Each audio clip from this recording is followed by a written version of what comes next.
जय गुरु जी, शुक्राना गुरु जी, अनंतम अनंतम शुक्राना, पल पल का शुक्राना, हर पल का शुक्राना, श्वास श्वास शुक्राना, सिमरन सिमरन शुक्राना, रोम रोम से शुक्राना। गुरु जी के चरणों में उनकी बेटी प्रभा का प्रणाम और आप सभी सासंगत जी को जय गुरु जी। ओम नमः शिवाय, शिव जी सदा सहाय। ओम नमः शिवाय, गुरु जी सदा सहाय। दिवाली का समय सबके नज़दीक है, सब अपने घर में सफाइयों में लगी हुई हैं और मैं गुरु साहब के चरणों में और माँ लक्ष्मी के चरणों में अरदास करती हूँ आप सबके लिए दिवाली बहुत मंगलमय हो। आपके घर में माँ लक्ष्मी का वास हो, आप लोग सब हंसते रहें, बरसते रहें, खुश रहें, इसी तरीके से निहाल रहे हैं और गुरु जी के साथ कनेक्टेड रहे। माँ लक्ष्मी का बहुत अच्छे से स्वागत करें, जिससे माँ लक्ष्मी आप सब पर अपनी कृपा बरसाए। इसी के साथ सवेरे का मैं सत्संग अदायगी नहीं कर पाई क्योंकि दिवाली के दिन है और सफाइयाँ चल रही हैं। आप सब भी लगे हुए होंगे, हम भी लगे हुए हैं डेफ़िनेटली, बट गुरु जी को तो हम सबसे पहले याद करेंगे। अभी सारा दिन निकलने के बाद उनकी इस बेटी को शाम को समय मिला है, क्षमा प्रार्थी गुरु जी से, क्योंकि गुरु जी को भी पता है और गुरु जी के ही आदेश है अपने घर के कोने-कोने की सफाई करो और उसी के चलते थोड़े समय की विलंबता, उसके लिए क्षमा प्रार्थी। मैं अभी एक सत्संग अदा करूँगी, हुए तो बहुत सारे इतने बड़े-बड़े चमत्कार हुए, जो लिस्ट ऑफ मिरेकल्स हैं, सत्संग्स हैं, वो मैं छोटे-छोटे बनाकर डालूँगी। हुआ ये कि गुरुजी ने सब्र में डाला हुआ है, कुछ मैसेजेस गुरुजी के काफ़ी टाइम से आ रहे थे और अब इंटेंस मोड पर हो चुके हैं कि तू फ़िक्र मत कर, दिवाली पे तेरे लिए मैंने एक सरप्राइज़ प्लान कर रखा है और तेरे पास पैसे की कोई कमी नहीं होनी है और तेरी दिवाली तेरे बच्चों के साथ, तेरी फैमिली के साथ बहुत, बहुत, बहुत बढ़िया बनवाने वाला हूँ। गुरु महाराज जी की तरफ से वो हमारे हर त्योहार बहुत अच्छे से बनवाते हैं, जो पहले नहीं बन पाते थे। किसी न किसी वजह से या तो डिस्प्यूट्स हो जाते थे या लैक ऑफ मनी हो जाता था, कुछ ना कुछ ऐसे रीज़न्स बन जाते थे।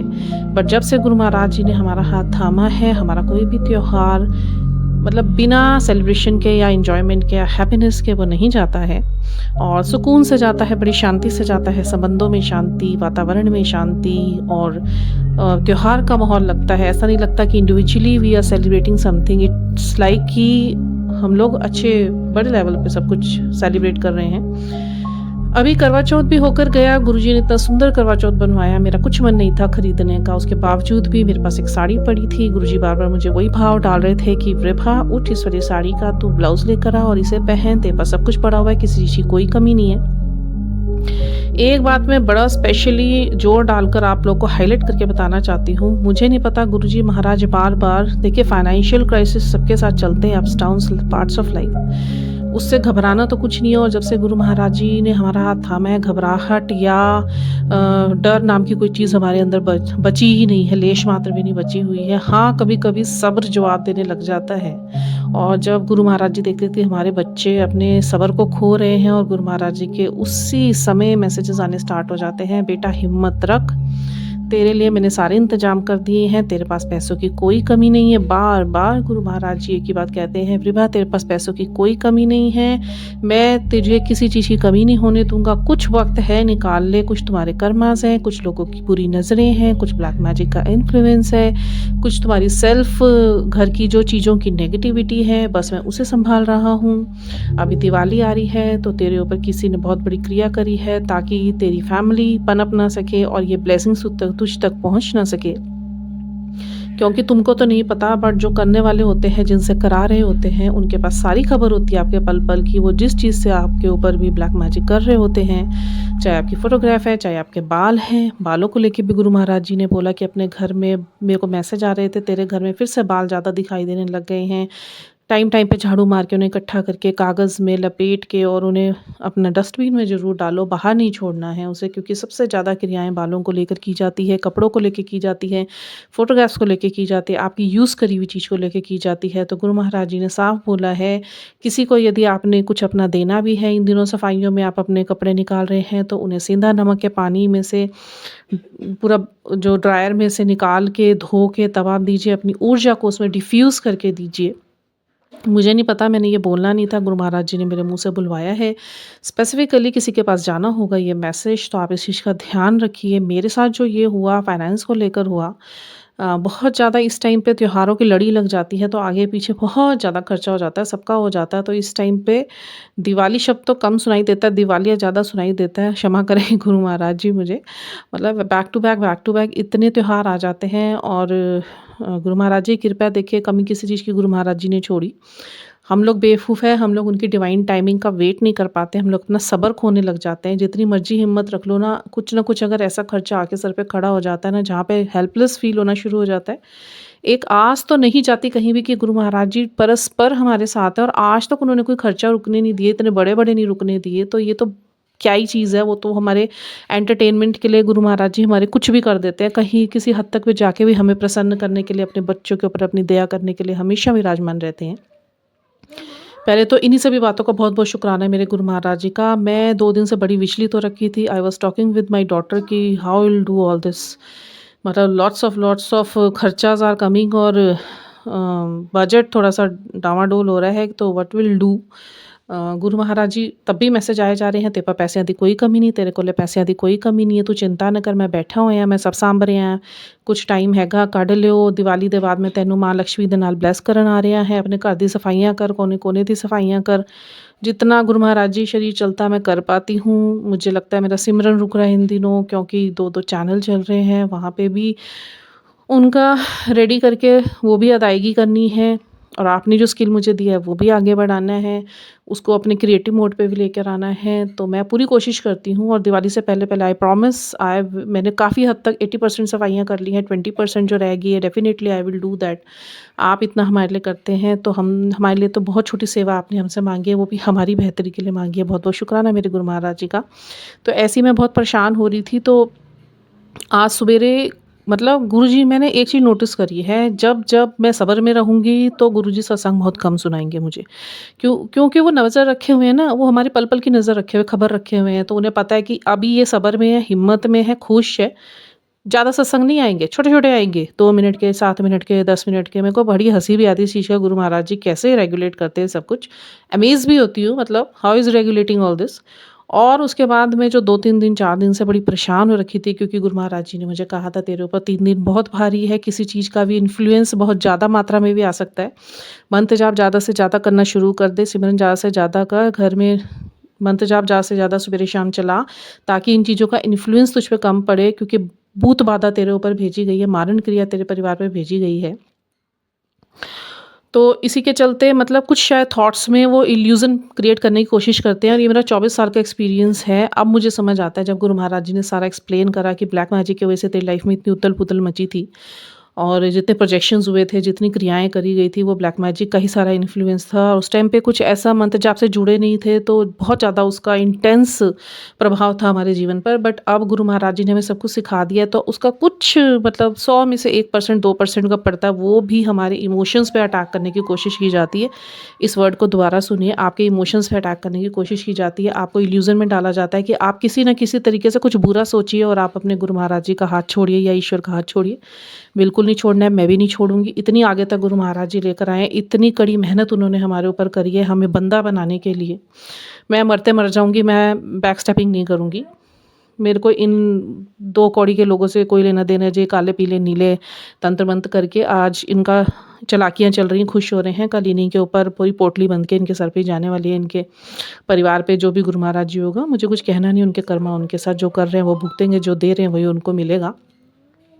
तो गुरुजी ने मुझे बहुत कोशिश करी, हर प्रकार से कोई ना कोई मैसेज भेज के इतने सत्संग सुनाए। गुरु महाराज जी ने मुझे इतने सत्संग सुनाए, आज तो सवेरे से लड़ियाँ लगा दी गुरु महाराज जी ने। मैं कुछ काम नहीं कर पाई, मैं काम भी कर रही हूँ तो कान में लगा के बस मैं सत्संग सुन रही हूँ। और 2-3 घंटे के बाद तो ऐसा समय आया कि I was feeling too much of tired. I said Guruji अब नहीं हो रहा मेरे से, बस करो। फिर मेरे पास 2 बड़े प्यारे सत्संग आए, और उसमें एक अंकल जी थे, वो गुरुजी के फिजिकल टाइम के दिखा रहे थे, गुरुजी का प्रभाव, उनकी शक्ति। उन्हें सुनकर मैं तो बूस्टअप हो गई, मेरे तो रोंगटे खड़े हो गए, मेरे गूज़बम्प आ गए कि बस फिर से तू विभा बूस्टअप हो जा मीठी, और बस तू अपने काम में लग जा।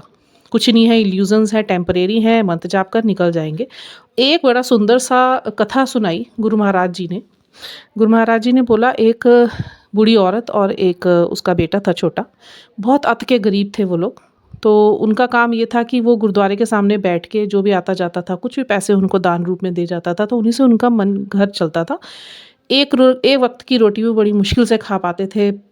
कपड़े तन पे होते नहीं थे, फटे पुराने पहने हुए, पैरों में चप्पल नहीं है, छोटा सा बच्चा है, एक उसकी बूढ़ी माँ है। कभी उनके पास पैसा इकट्ठा होने के नाम पे 10 पैसे, 15 पैसे, 40 पैसे ऐसे इकट्ठे होते थे जो लोग दे के जाते थे। यहाँ पे सोचने वाली बात ये है कि हम लोग रो रहे हैं, हम लोग तो फिर ऊपर इतने अच्छे घर में रह रहे हैं जो गुरुजी ने ब्लेस करा, फ्लैट है, खाने को खाना है, 3 क्या 10 टाइम भी खा सकते हैं, कपड़े भी हैं।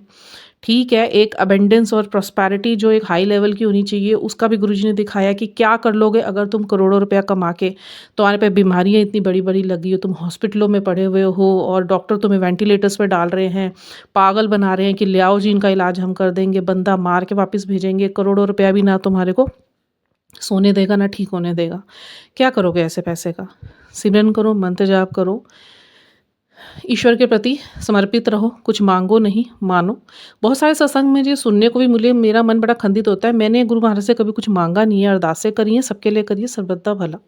और गुरु महाराज जी मुझे कितनी बार ये वरदान दे चुके हैं, तू मांग मांग मांग। मेरे से मैं तो कहती हूँ बस मुझे आप मिल जाओ, मुझे कुछ नहीं चाहिए। जिसके पक्ष में जज खड़ा हुआ उसे वकीलों की ज़रूरत है नहीं, मेरा मानना ये है। और मुझे तो सिर्फ गुरु जी के साक्षात दर्शन, उनका मेरे साथ होना, उनके मेरे जीवन में लीलाएं, बस मुझे तो इससे बड़ा प्रेम है, बड़ी खुश हो जाती हूँ मैं।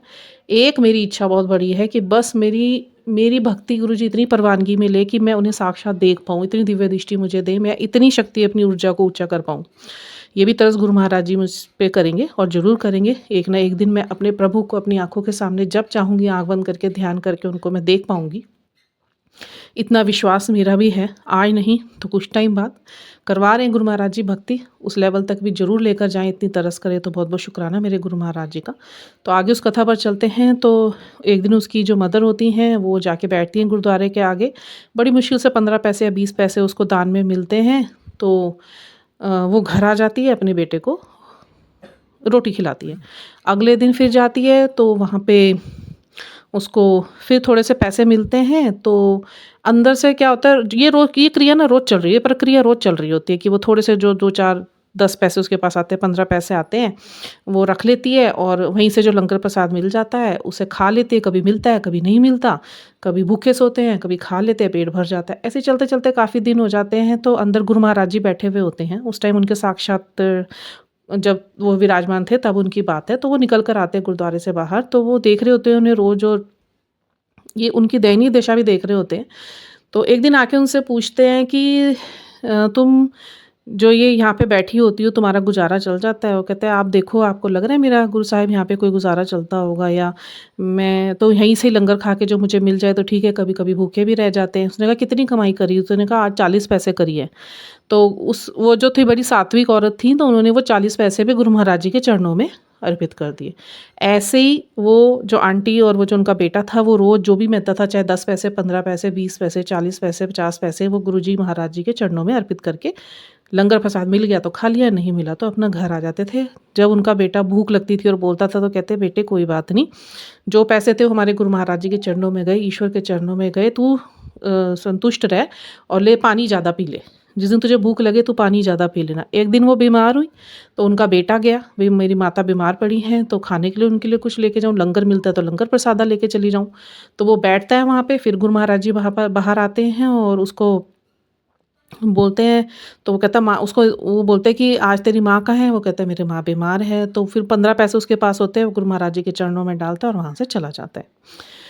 उसके बाद होता ये है कि कुछ दिन बीतते ऐसे धीरे धीरे करते, जो उनको मिलता है ना, उनकी माता भी उनको अपने बच्चों को यही संस्कार देती है कि जो मिलेगा तो गुरु महाराज जी के चरणों में रख, चाहे हम लोग पनप पाएँ या ना पनप पाएँ। तो एक दिन वो बैठे होते हैं तो वो गुरु महाराज जी से पूछ ही लेते हैं। गुरु महाराज जी उनसे पूछते हैं कि इतना टाइम हो गया, तुम पनप क्यों नहीं पा रहे हो? क्यों नहीं पनप पा रहे हो? तो ये पैसे तुम अपने घर लेके जाओ, तुम मेरे पास अर्पित करके चले जाते हो। तो उन्होंने बड़ा सुंदर जवाब दिया उस आंटी जी ने कि जिसके सर ऊपर तू स्वामी सो दुख कैसा पावे। और गुरु महाराज जी ने इतनी तरस करी, उनके इस भक्ति से प्रसन्न होकर उनकी परीक्षा लेके उनके सब्र में डाल के, उन्होंने सब्र नहीं छोड़ा। उन्होंने मेरी आंखों में आंसू भी आ रहे हैं। उन्होंने उनके पास, हम रो रहे, मैं रो रही थी अपनी कंडीशन को, मैं स्टेबिलिटी पे आ गई कि गुरुजी ने जब इतना ब्लेस करा हुआ और इतने अच्छे अच्छे उनके ब्लेसिंग भरे मैसेजेस आते हैं, वो मैं शो नहीं कर सकती यहाँ पे।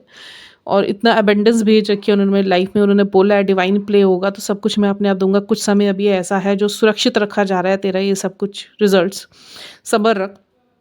कहीं तेरा खर्चा नहीं रुकने दूँगा। और इस कथा, ये असली की कथा है और इस कथा को, अमृतसर की कथा है ये, इस कथा को सुनकर उसके बाद से गुरु महाराज जी इतने निहाल हुए उन पर और ऐसा आशीर्वाद दिया। आज भी उनकी पुश्तें राय नाम से जानी जाती है अमृतसर में, सबसे प्रसिद्ध, सबसे अबंडेंट लोग, सबसे richest person in the Amritsar. और जो उनकी पुश्तों ने ये काम किया था, उनके पूर्वजों ने, और आज तक वो उनकी पीढ़ियाँ खा रही है बैठ के। कहा जाता है एक व्यक्ति भी घर में आध्यात्मिक हो, 21 कुलें उसकी तो तर जाती हैं। मेरा मन इतना स्टेबल हो गया, इतना स्टेबल हो गया, इतने सारे सत्संग इकट्ठे हो रखे हैं मेरे, आधे भूल गई मैं ज़रूर याद कर करके छोटे छोटे सत्संग बनाऊंगी। पर आज मुझे ये सत्संग अदायगी करनी थी क्योंकि मैं बहुत पेशेंस लेस हो गई थी। आज मेरा सब्र जवाब दे रहा था। मैं 2 मिनट के लिए झुंझला भी गई थी, कुछ नहीं हो रहा है, कहीं से नहीं हो रहा है ना। हस्बैंड का कुछ ऐसा चेंज आ रहा है, गुरुजी बार बार मैसेज भेज रहे हैं कि उसको मैंने जॉब ब्लेस कर दी है, उसका मैंने काम बढ़ा दिया है, उसके पास पैसे की कोई कमी नहीं होगी, तेरे पास पैसे की कोई कमी नहीं है। मैं कहाँ से खर्चे पूरे, गुरु महाराज जी कहाँ से खर्चे पूरे करूँ। बस उसके बाद जब ये सुना, और वो उस अंकल जी का सुना, वो मैं अलग से शेयर करूँगी। इतने सुंदर ब्लेसिंग्स थी। और ये कथा सुन के, ये असली बिल्कुल ट्रू स्टोरी है अमृतसर की। और ये सुनने के बाद जो सब्र गुरुजी ने मुझे दिया, मेरा मन शांत हो गया एकदम। हम अपनी परिस्थितियों को रोते, हम बैठे हुए हैं बहुत आराम में बैठे, गुरुजी ने हमें बहुत सुकून में रखा हुआ है, हमें रिचेस्ट पर्सन बना रखा है, क्योंकि हमसे सेवा ले रहे हैं। वो सेवा हर किसी को नसीब नहीं होती, सेवा किसी किसी को नसीब होती है। और सेवा भी गुरु महाराज जी उनसे ही लेते हैं जिन पे गुरुजी ने अपनी ब्लेसिंग न्यौछावर करनी होती है। सेवा सेवा होती है, कोई छोटी या बड़ी सेवा नहीं होती। बाथरूम से लेकर लंगर प्रसाद बनाने तक, किसी की मदद करने तक, घर की सेवा करने तक, माता पिता की सेवा, गुरुओं की सेवा, मतलब जो भी सेवा मिले ना, ये हमारा तरस है गुरु महाराज जी का हम पे कि हम चुने गए हैं इस सेवा के लिए। गुरु महाराज जी कहते हैं कभी घमंड मत करना, मैं सेवा बहुत कम लोगों से लेता हूँ, लोग तरस रहे हैं मेरे से सेवा लेने के लिए, एक गिलास पानी तक, जल प्रसाद तक मेरे पास रखने के लिए। तुम्हें तो मैंने इतनी बड़ी बड़ी सेवाएं दे रखी हैं जी, खुश होकर करो और किसी चीज़ के लिए उदास नहीं होना है। मन में, मन की खुशी सबसे बड़ी है। तुम लोगों को मैंने सब कुछ ब्लेस करा हुआ है, मेरे होते तुम लोगों ने किसी चीज़ की चिंता नहीं करनी, सिर्फ चिंतन करना है। और दिवाली तक आप सबके लिए भी ये बहुत बड़ा मैसेज है कि मंत्र जाप ज़्यादा से ज़्यादा करें, घर के ऑरा को स्ट्रॉन्ग करें, लोबान जलाएं, गुरु जी का जल छिड़कते रहें, जल पिलाते रहें, नहाते रहें उससे, मंत्र जाप ज़्यादा से ज़्यादा करें, चैंट भी करें, सिमरन करें, ताकि आपका ऑरा स्ट्रॉन्ग हो और बाहरी काली हवाएं आपका कुछ ना बिगाड़ सके। इसी के साथ जय गुरु जी, नानक नाम चढ़दी कला, तेरे भाणे सर्वदा कला। वाहे गुरु जी का खालसा, वाहे गुरु जी की फतेह।